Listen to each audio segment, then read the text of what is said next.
some time to overcome that resistance and decay. So he knew the story of my life. As a matter of fact, the first meeting we had was in the Intercontinental Hotel. What you've just seen is General Mordechai Gur addressing people in the New York City Council chamber. The general shocked the audience with the information that his meetings with Arab representatives brought out the fact that the Arabs were planning to make Jerusalem the capital of a Palestinian state. Not Cairo, not Amman, but Jerusalem, the city that belongs to Jews, the city that Jews have dreamed about for 2,000 years. The Arabs feel there will be no ambassador needed to Jerusalem, said General Gur in his meeting with the Arabs, because they feel that Jerusalem, Yerushalayim, will be the capital of a Palestinian state. That is where Arab leaders are coming from in their negotiations for a Palestinian state. Now, here is a personal one-on-one interview I had with General Gur.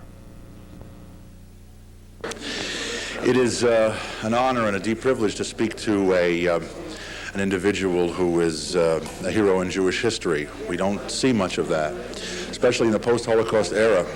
Many of us only had the opportunity in schools to read about heroes, to read about Gideon, to read about Shimshon, to read about Samson and other generals and men who did things like Barak. But I have the great privilege to stand next to a genuine Jewish hero of the war, the Six-Day War. The scenes you remember seeing from more than 2 decades ago of the liberation of Jerusalem. I stand next to General Mordechai Gur, who is the general credited with liberating Yerushalayim. So all of you who wanted to know who were the men, who led the men into this courageous thing, General, can you give me a few thoughts about what it was like to come back to Jerusalem at that time? I know you've been asked this many times, but what were the feeling of the men on that day, on that June day in 1967?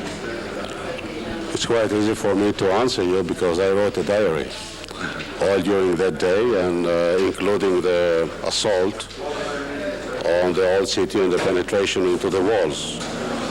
And as we were the first to climb the stairs to the Temple Mount, I can almost quote what I wrote in the diary.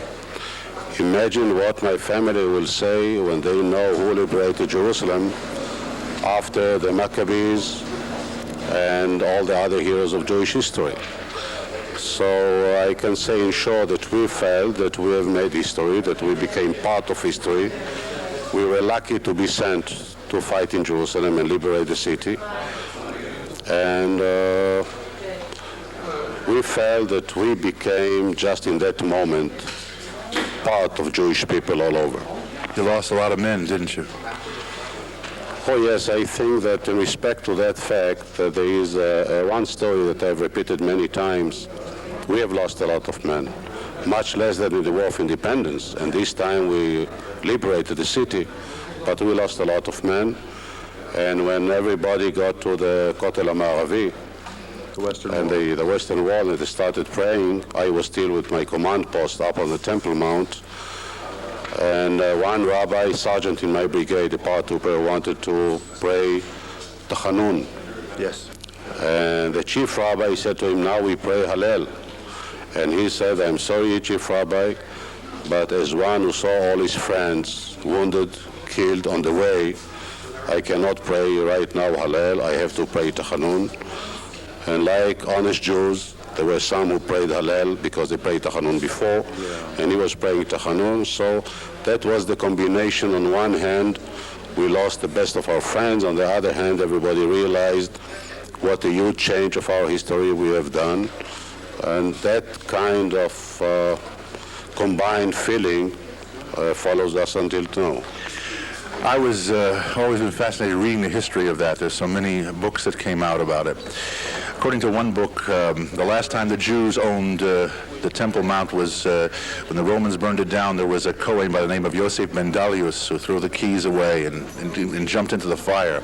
I read about a paratrooper who 1900 years later came back to that time. He was under your command. His name was Yoram Zamush. Am I correct? Was he the first paratrooper to come back after 1900 years? Who were the first, I know you're smiling, first people to come back? Your unit liberated that area, became in Jewish hands for the first time after 1900 years.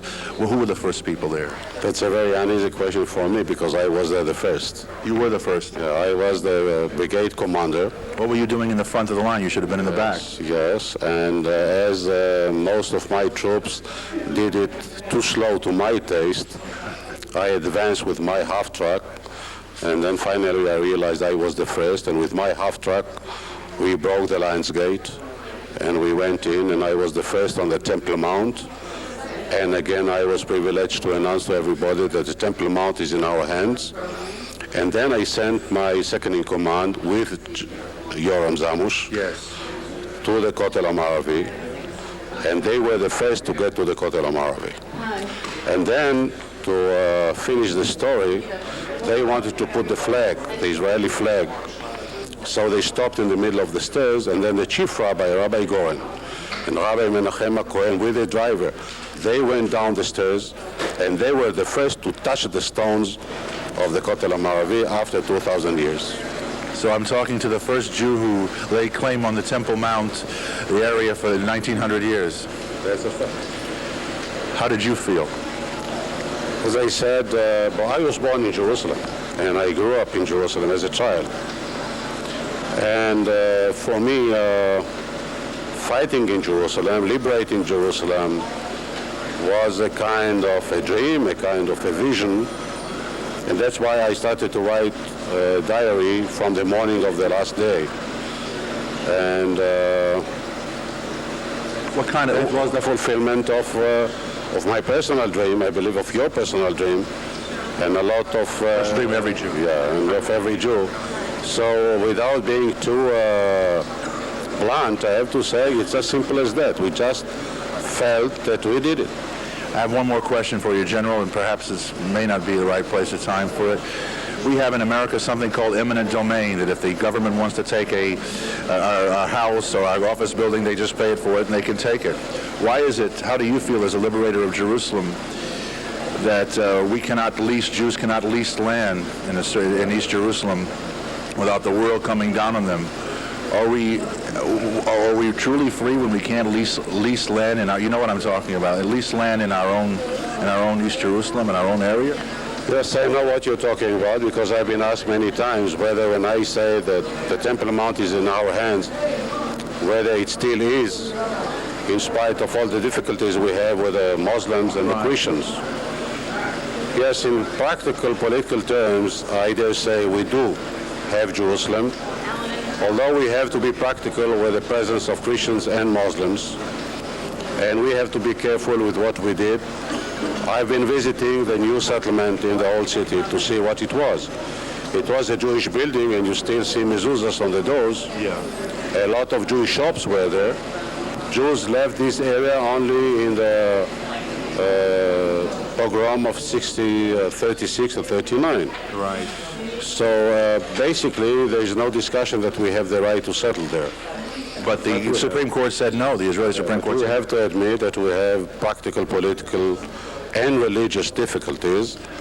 And I dare say that if historically we want to stay and we want to control Jerusalem, and I really hope that we shall do it, then we have to be careful with different religious and different political groups. I understand that. That does not mean that we don't own Jerusalem. It's ours. Forgive me for asking one last question. Yeah, go ahead. Did your men die liberating Jerusalem so that Jews would not be able to lease areas of there? How do you think they would feel, the ones who died? Well, I can tell you that among the people of my brigade, there were people of all kinds of political views, and even today, I can tell you that a lot of the paratroopers, and we still stick to each other as a group, they don't mind very much things like that, because they don't think that that was the reason for the fight in Jerusalem.